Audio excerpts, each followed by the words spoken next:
जुमे की जो दूसरी अजान मुअज्जिन पढ़ता है तो क्या उस अजान का जवाब देना या हाथ उठाकर उस अजान के बाद दुआ करना जायज है?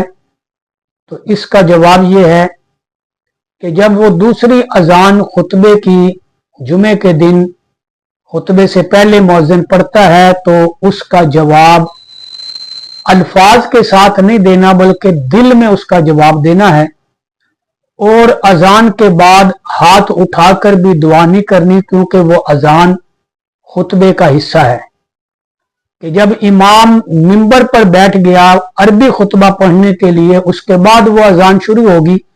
इमाम के बैठने के बाद सिवाय खामोशी के और किसी चीज का हुक्म शरीयत ने नहीं दिया, इसलिए दूसरी अजान का जवाब दिल में देना है।